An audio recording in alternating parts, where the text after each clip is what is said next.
Di Sokinjai, dorongan pemakzulan Wakil Presiden, Wapres, Gibran Rakabuming Raka masih berjalan dengan senyap, meskipun surat yang diajukan oleh Forum Purnawirawan TNI belum dibacakan oleh DPR RI.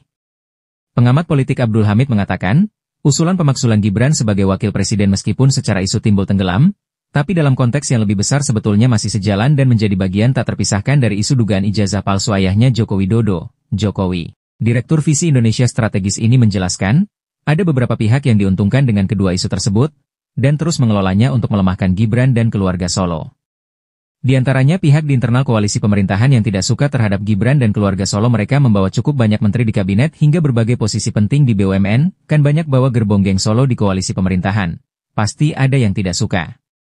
Ada friksi dalam internal koalisi pemerintahan. Dengan kedua isu ini di maintenance, maka proses pelemahan terhadap Gibran dan keluarga Solo bisa terjadi, papar Hamid kepada Aktul.com. Selain itu keputusan Presiden Prabowo memberikan amnesti, atau pengampunan hukuman, terhadap Sekjen DPP PDIP Hasto Kristianto, yang divonis bersalah oleh pengadilan dalam kasus hukum suap Harun Masiku menjadi polemik dan membuat kabar muncul ketegangan baru antara Prabowo dan Jokowi. Apalagi usai pemberian amnesti Wakil Ketua DPR RI, Sufmi Dasko Ahmad, yang juga Ketua Harian Partai Gerindra, mengunggah momen kebersamaannya dengan Presiden kelima RI sekaligus Ketua Umum DPP PDI Perjuangan, Megawati Soekarno Putri. Unggahan tersebut memperlihatkan beberapa foto suasana hangat pertemuan antara sejumlah tokoh penting. Terlihat, Dasko hadir bersama Menteri Sekretaris Negara, Prasetyo Hadi, yang juga merupakan kader Partai Gerindra. Sedangkan Ketua Umum PDIP Megawati didamping putrinya yang juga Ketua DPR RI Puan Maharani serta putranya Prananda Prabowo yang juga salah seorang Ketua DPP di partai berlambang kepala banteng moncong putih. Tak hanya itu, pemutihan berupa abolisi diberikan Presiden Prabowo pada mantan Menteri Perdagangan Tom Lembong dalam kasus impor gula. Tom yang merupakan garda terdepan Anies Baswedan saat menjadi capres di pemilu 2024 dan dikabarkan tidak disukai gang Solo dan keluarga Jokowi ini akhirnya bebas dari vonis hakim 3,5 tahun kurungan.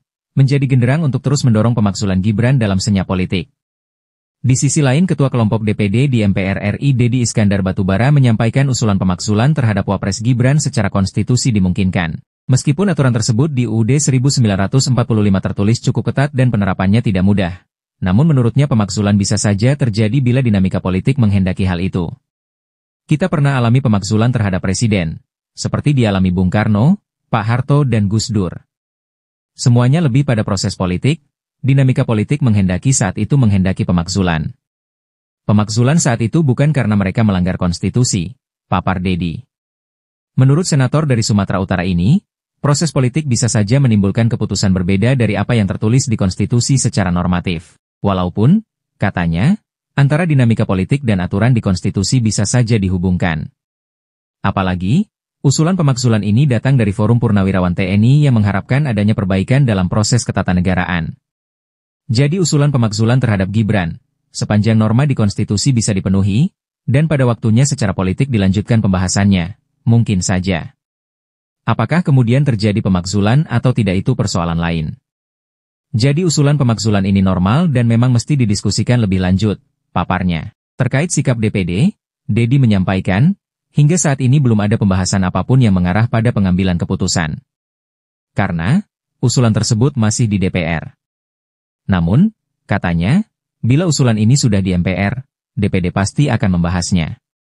Kalau pemakzulan ini terus berlanjut hingga bolanya di MPR, tentu kita kelompok fraksi DPD di MPR akan membahasnya lebih lanjut lagi. Sekarang belum ada pembahasan dan keputusan apapun, ungkapnya.